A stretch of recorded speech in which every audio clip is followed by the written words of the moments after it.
बुद्धि को देख ले। जब मन बुद्धि को नहीं देख सकता है सूक्ष्म शरीर, तो तुमको प्रमाणित कर सकता है तुम परमात्मा के अंश हो। आज तक है विज्ञान में ताकत, फिर अध्यात्म को आप कैसे ललकार सकते हैं विज्ञान के बल से? अभी अध्यात्म को जानते ही नहीं ना, इसीलिए आप ऐसी बात बोल दिए। विज्ञान और अध्यात्म, विज्ञान है स्थूल शरीर का और अध्यात्म सूक्ष्म और कारण शरीर से भी परे आत्म तत्व का। अध्यात्म आत्म तत्व का है बच्चा। अभी तो तुम बालक हो, संसारिक बालक हो, इसलिए इस बात को कैसे जानोगे?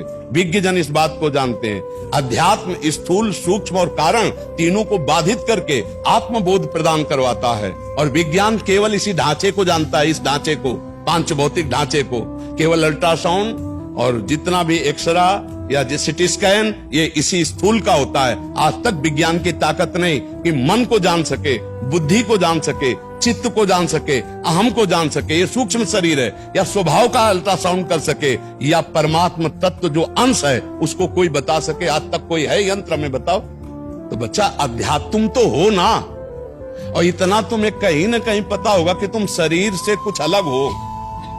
अगर थोड़ा भी शास्त्र सुने होगे, सत्संग सुने होगे, तुम ये ढांचा तो हो नहीं बच्चा, तुम्हें इतना पता है।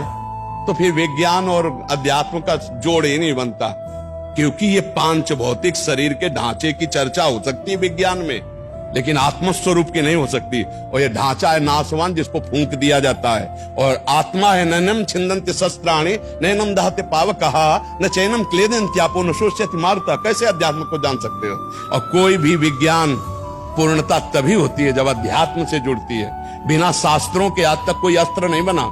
आग्नेय अस्त्र, वरुणास्त्र, जितने भी बने वो हमारे शास्त्रों में सब लिखे हुए हैं। कोई भी विज्ञान ऐसा नहीं जो हमारे शास्त्रों से हट करके हो। और जितनी चर्चा विज्ञान की है वो केवल स्थूल जगत की है, सूक्ष्म में प्रवेश नहीं, फिर कारण में प्रवेश नहीं, फिर सूक्ष्म और कारण से भी परे जो तत्व है वो आत्म तत्व है, और जो सबकी आत्मा है वो परमात्मा।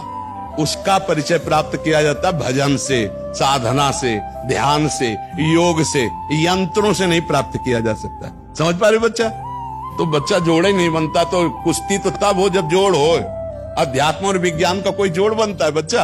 आप बताओ हमें। तो फिर उसकी तुलना कैसे कर सकते हो? अध्यात्म और विज्ञान की तुलना ही नहीं हो सकती है बच्चा। समझ रहे हो ना?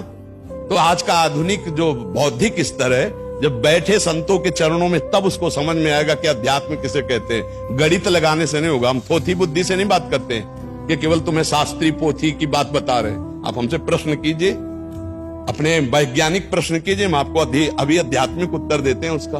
अब आपको जिसमें संशय हो आप बोलिए हमें। ठीक है, समझ आ गया है? समझ आ रहा है। अब क्या पहाड़ के नीचे जाएगा तो बच्चा ऊंट अकेले में सोचता है कि मैं बहुत लंबा हूं, बहुत बड़ा हूं। जब पहाड़ के नीचे जाता है तो अपने आप उसको समझ में आ जाता है मैं छोटा हूं।